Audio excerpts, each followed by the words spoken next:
Hello everyone, good morning. Welcome back to your YouTube channel Physics by Sanjeet Singh. I'm your biology mentor for class 11th and 12th. Class 12th में human health and disease चल रहा है। आज का जो topic है वो है एड्स। ठीक है, आज का जो टॉपिक क्या है वो है एड्स। देखो, एड्स का फुल फॉर्म क्या होता है? तो एड्स का फुल फॉर्म होता है एक्वायर्ड इम्यूनोडिफिशियंसी सिंड्रोम्स। जिसे भी एड्स होगा, ठीक है, तो उसके कॉन्ट्रैक्ट में जाने में भी उस पर्सन को भी क्या हो सकता है, वो ही एड्स हो सकता है। ठीक है, ये जो है वो इन्फेक्शियस डिजीज है।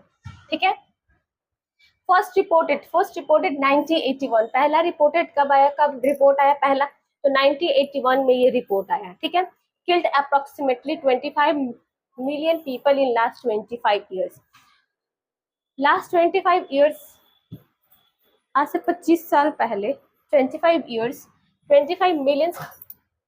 एड्स क्या होता है? एड्स जो है वो इन्फेक्टियस डिजीज है। ठीक है, इन्फेक्टियस डिजीज है। ठीक है, फर्स्ट रिपोर्टेड 1981। पहला रिपोर्ट कब आया था? तो 1981 में आया था। Killed approximately 25 million people in last 25 years. Last 25 years में कितने लोग जो है वो मरे? तो 25 मिलियन लोग जो है इसकी वजह से मरे। ठीक है, 1981 में फर्स्ट रिपोर्ट आया था। It is a deficiency of immune system acquiring during the life time of an individuals. ये किसके कारण, ये जो डिफिशियंसी है, ये जो प्रॉब्लम है, किसके कारण होता है? तो इम्यूनिटी सिस्टम के कारण होता है। जो हमारा लाइफ इम्यूनिटी के कारण ये प्रॉब्लम आपको देखने को मिलेगा। ठीक है, इसका सिंड्रोम्स क्या है? सिंड्रोम्स में सिम्टम्स नॉन कॉलेजेंटली फैक्टर इन्फेक्टियस डिजीज। ये कैसा है? तो नॉन कॉलेजेंटल्स जो फेटल्स है वो इन्फेक्टस हो जाते हैं। ठीक है, इसका काउजिटेटिव एजेंट क्या है? तो HIV, ह्यूमन इम्यूनोडिफिशियंसी वायरस। इसका जो काउजेज है वो HIV है। ठीक है, ह्यूमन इम्यून डिफिशियंसी वायरस। ये क्या करेगा? Involvement of virus in closing RNA genome. ये क्या करेगा? इन्वॉल्व होता है, ये इन्वॉल्वमेंट, ये वायरस जो है वो RNA जीनोम के क्लोज जाता है। ठीक है, देखो इसका लाइफ साइकिल क्या है और मोड ऑफ ट्रांसमिशन पढ़ेंगे। फिर हाई रिस्क ऑफ इंडिविजुअल्स। ठीक है, entry of A virus in a body. जो हमारा वायरस जो है वो किसके बॉडी के थ्रू अंदर जाता है, इंजेक्ट होता है, एंट्री करता है।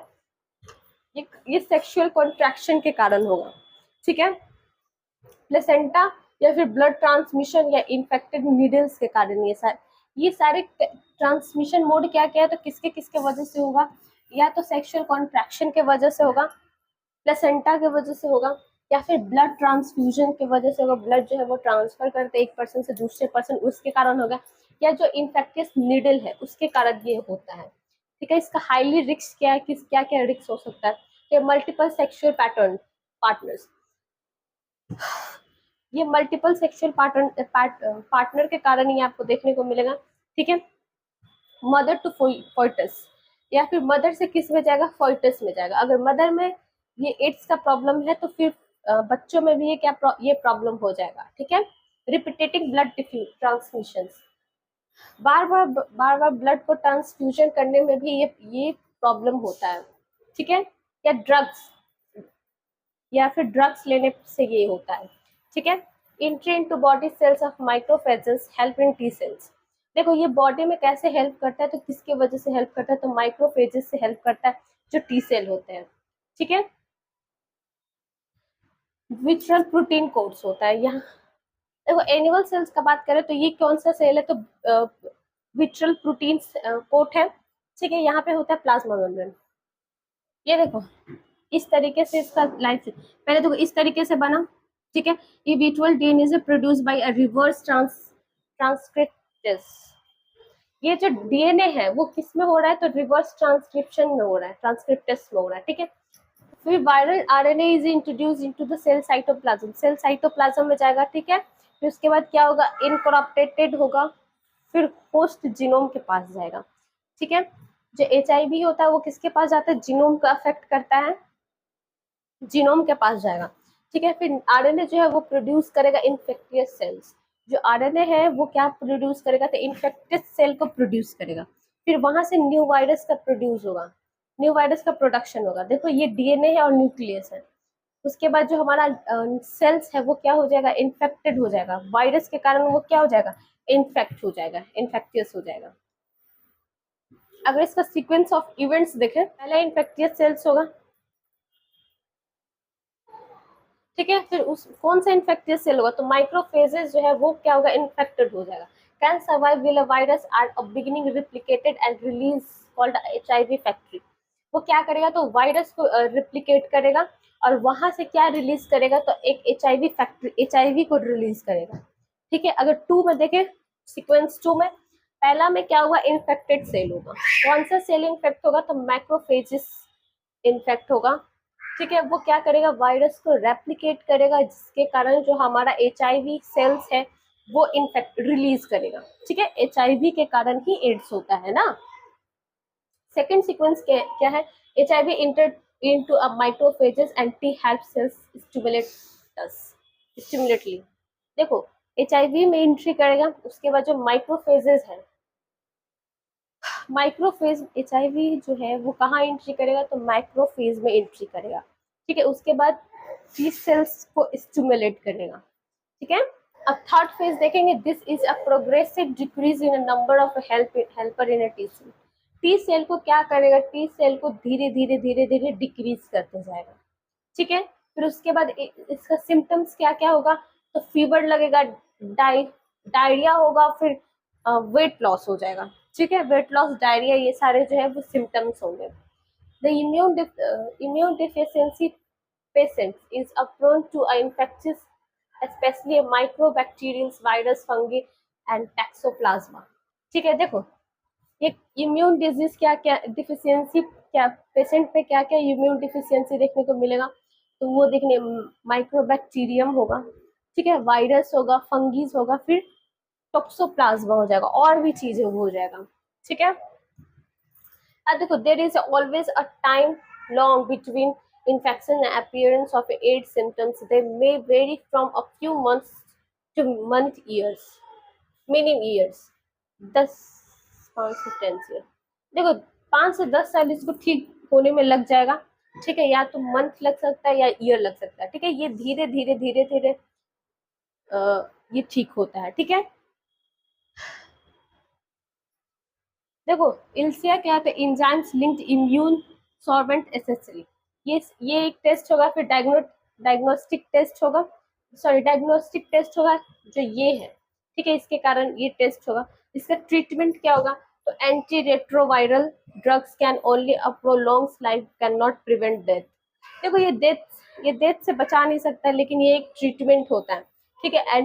एंटी रेट्रोवायरल ड्रग्स है जो दिया जाता है, ठीक है। देखो, अब नेक्स्ट जो टॉपिक है वो क्या है, कैंसर, ठीक है। अब जो टॉपिक नेक्स्ट है वो क्या है, कैंसर, ठीक है। अब ज्यादातर लोगों में क्या देखने को मिलता है, कैंसर देखने को मिलता है, ठीक है। ये जो होता है वो नॉन इन्फेक्टियस डिजीज होता है, ठीक है। ये इन्फेक्शन से नहीं होता, नॉन इन्फेक्शियस डिजीज है, इन्फेक्टियस डिजीज, ठीक है। The dreaded non-infectious disease a major causing of a death all across the globe। देखो, कैंसर जो होता है, ऑलमोस्ट जो कैंसर वाले पेशेंट होते हैं तो उनको ज्यादातर डेथ हो जाता है, लेकिन अब जो है वो हाईली ट्रीटमेंट चल रहा है, ठीक है। तो कैंसर किसके वजह क्यों होता है, कैसे होता है, देखो इसका पैरामीटर क्या है, अ सेल ग्रोथ एंड डिफरेंशिएट। जो सेल है वो ग्रोथ करने लगता है और डिफरेंशिएट करने लगता है। फिर नॉर्मल से highly controlled and regulate, highly controlled होगा और रेगुलेट करेगा। कैंसरेसियस सेल जो होगा, नेफ्रोप्लास्टिक सेल्स, वो क्या करेगा, अनकंट्रोल्ड होगा और नॉन रेगुलेट होगा। देखो, जो नॉर्मल सेल और नॉन कैंसर वाले सेल में डिफरेंस पड़ेंगे, ठीक है। पहले क्या होगा, फर्स्ट क्या है parameter, cell growth and differentiation. Normal में क्या होता है, हाईली कंट्रोल्ड होगा बट रेगुलर होगा। इसमें क्या होता है, कंट्रोल नहीं होगा, ठीक है, और नॉन रेगुलेट होगा, ठीक है, जस्ट इसका अपोजिट। कॉन्ट्रैक्ट इनहिबिशन क्या होगा, प्रेजेंट अ विचुअल of a which contract with other cell inhibit their growth. इसमें क्या होता है, जो भी दूसरे सेल के इंट्रैक्ट में क्या करता है, ग्रोथ करता है, बस इसमें क्या होगा, लॉस्ट होने लगता है, ठीक है। Lost of these cells keep on dividing and form a mass of a cell called a tumors and nephroplasm। इसमें क्या होता है, जो लॉस्ट होने लगता है, ये डिवाइड कर जो सेल है, उस सेल ऑफ मास, जो सेल का जो मास है वो डिवाइड होने लगता है, जैसे ट्यूमर्स और नियोप्लाज्मा। ठीक है, टाइप्स ऑफ ट्यूमर्स, कितने टाइप्स के ट्यूमर्स होते हैं देखो। पैरामीटर क्या, सेल ग्रोथ एंड डिफरेंशिएटेड, ये क्या करेगा बिगनिंग में, स्टार्टिंग में क्या होगा, तो कॉन्फिडेंट टू ओरिजिनल प्लेस, ये ओरिजिनल प्लेस पे क्या करेगा, कॉन्फिडेंट करेगा। ठीक है, उसके बाद क्या करेगा, ग्रोथ करेगा और रैपिड स्प्रेड होगा और अदर पार्ट्स में। ठीक है, रैपिडली ग्रोथ होगा और ये स्प्रेड करेगा। ठीक है, कॉन्ट्रैक्ट इनिबिशन क्या करेगा, ये लिटिल डैमेज, पहले हल्का डैमेज करेगा, बट ये ट्यूमर में क्या होता है, ट्यूमर या कैंसर में क्या होगा, invalids and damage other cells, starving normal cells by competing of a virtual nutrients। इसमें क्या होता है, सेल्स को धीरे धीरे डैमेज करना स्टार्ट कर देता है। ठीक है, अगर इसका मेटास्टेसिस देखें तो इसमें कोई नहीं होता, लेकिन इसमें जो होता है वो cells valids for a such tumour reach a distant site through the blood and start a new tumours called metastatics most feared properties. देखो इसमें क्या होता है, मेटास्टेसिस होता है। ठीक है, जो सेल है वो क्या करता है, ब्लड के अंदर स्टार्ट करने लगता है। ठीक है, न्यू ट्यूमर्स बनाना स्टार्ट करने लगता है। ठीक है, देखो नॉर्मल सेल से कैसे कैंसर वाले सेल्स बनते हैं, पहले प्रोटो या न्यूक्लियर प्रोजोन, ठीक है, ओन्कोजोन जीन होगा, उसके देखो ये क्या करता है, यहाँ पे न्यू प्लास्टिक ट्रांसफॉर्मेशन होता है, जो किसके कारण होता है, तो कार्सिनोजेन के कारण होता है। ठीक है, इसके कारण से यहाँ पे कैंसर वाले सेल्स बन जाते हैं। ठीक है, देखो पहला क्या है, द आयोनाइज रेडिएशन। देखो किस तरीके से ट्रीटमेंट करेंगे, तो पहले आयोनाइज रेडिएशन करेंगे। ठीक है, गामा रे और एक्सरे के थ्रू। उसके बाद नॉन आयोनाइजिंग में क्या होगा, अल्ट्रा वायलेट रे, फिजिकल एजेंट होगा, या फिर non ionising radiation UV ray. देखो ये किसके किसके कारण होता है, ज्यादा अमाउंट में अगर एक्सरे करवाते हैं या फिर गामा रे रेडिएशन होता है या एक्सरेज होता है, जिसके उसके कारण भी कैंसर का आपको देखने को मिलेगा। ठीक है, या फिर यूवी रे, अल्ट्रा वायलेट रे के कारण, या फिजिकल एजेंट्स के कारण भी आपको देखने को मिलेगा। ठीक है, या non ionising radiation of UV ray, chemical agent जैसे टोबैको ले रहे हो या स्मोक कर रहे हो, उसके कारण भी आपको कैंसर हो सकता है। बायोलॉजिकल एजेंट्स के कारण, वायरस के कारण, ये सारे के कारण देह हो सकता है। इसका डायग्नोसिस क्या है, डायग्नोसिस डिटेक्शन क्या है, तो early detection allow the disease to treat successfully in many cases. देखो बहुत सारे केसेस में क्या होता है, अगर कैंसर हो जाता है तो उसको ये डायग्नोसिस के थ्रू उसका ट्रीटमेंट हो जाता है। ठीक है, जिस वो क्या हो सकता है, सक्सेसफुल हो सकता है। ठीक है, अगर स्टार्टिंग सिम्टम्स पता चल गया कैंसर का तो बहुत जल्दी उसका ट्रीटमेंट हो सकता है। ठीक है, डायग्नोसिस के थ्रू। देखो इसका टेक्नोलॉजी बेसिस और इसका डिटेक्ट पढ़ेंगे। ठीक है, देखो इसका टेक्निक है और ये बेसिस और फिर डिटेक्ट पढ़ेंगे। ठीक है, पहले बायोप्सी देखो ये क्या करेगा, तो हिस्टोपैथोलॉजिक स्टडीज होता है। ठीक है, बायोप्सी में क्या होता है, तो ये एक स्टडी है, हिस्टोपैथोलॉजिकल एक स्टडी है। ठीक है, इसमें क्या होता है, टिश्यू को चेंज कर दिया जाता है। ठीक है, टिश्यू चेंज होता है। फिर नेक्स्ट जो ट्रीटमेंट है वो blood and bones marrow test होता है। ब्लड ब्लड और बोन्स मैरो टेस्ट होगा। ठीक है, इसमें सेल काउंट्स होंगे, क्या होगा, काउंट्स होगा, और इसमें ल्यूकमेसिस होगा। ठीक है, रेडियोग्राफी एक्सरे की वजह से होगा, इसमें इंटरनल ऑर्गन देखा जाएगा, कैंसर का इंटरनल ऑर्गन। ठीक है, उसके बाद सीटी स्कैन होगा, सीटी स्कैन भी एक्सरे की वजह से होता है। ये इसमें आपको जो इंटरनल ऑर्गन, कैंसर का इंटरनल ऑर्गन 3D में दिखेगा। ठीक है, फिर magnetic resonances, storage magnetic field and non ionising radiation के कारण ये क्या होगा, तो ये डिटेक्ट करेगा पैथोलॉजिकल और फिजियोलॉजिकल, लिविंग टिश्यू में क्या करेगा, पैथोलॉजिकली और फिजियोलॉजिकली ये डिटेक्ट करेगा। ठीक है, फिर उसके बाद क्या होता है, एमआरआई ये होता है। ठीक है, सॉरी, मैग्नेटिक रिसोनेंस इमेजिंग को एमआरआई ये बोलते हैं। ठीक है, इसके कारण क्या होता है, ये स्ट्रॉन्ग मैग्नेटिक फील्ड के कारण ये आपको पूरा ये डिटेक्ट होता है। ठीक है, पैथोलॉजिकली और फिजियोलॉजिकली। ठीक है, जो बहुत महंगा ये होता है। मॉलिक्यूलर टेक्निक एंटीबायोटिक्स बेस्ड होगा, identification of genes responsible for a susceptible to certain cancer against cancer specific antigen. देखो ये एंटीजन जिस एंटीजन की वजह से कैंसर हो रहा है वो क्या करेगा, डिटेक्ट करेगा, ठीक है। और यहाँ पे देखो, tumour cell have ability to avoid detections and distractions by immune system. ये जो होता है, जो ट्यूमर सेल्स होते हैं, ये क्या करते हैं, तो ये अवॉइड अवॉइड और डिटेक्शन करता है किसको, तो इम्यूनिटी सिस्टम को। इम्यूनिटी सिस्टम को क्या करेगा, तो ये डिटेक्ट करेगा, ठीक है, डिटेक्शन और डिस्ट्रैक्शन करेगा। फिर क्या करेगा, वहां पे ट्रीटमेंट होगा या सर्जरी होगा, ठीक है। वो सर्जरी किसके किसके थ्रू हो सकता है, तो या तो रेडियोथेरेपी के थ्रू होगा, ट्यूमर सेल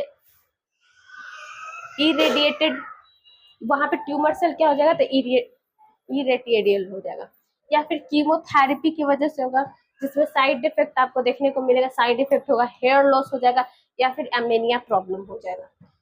इम्यूनोथेरेपी हो सकता है, या यहाँ पे क्या होगा, alpha interference, biological response modification, इसमें बायोलॉजिकल रिस्पॉन्स मॉडिफिकेशन हो सकता है, active immune system and help in destroying the tumours.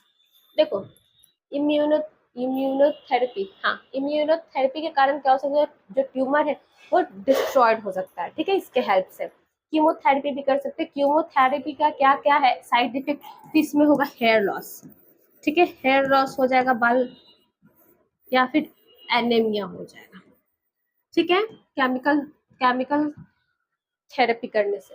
Radiotherapy भी होता है, ठीक है, सर्जिकल, ये सब के कारण से क्या होगा आपको, दो टाइप्स के कैंसर होते हैं, एक कैंसर जो होता है वो इंटरनली देखने को मिलेगा और दूसरे कैंसर एक्सटर्नली, ठीक है।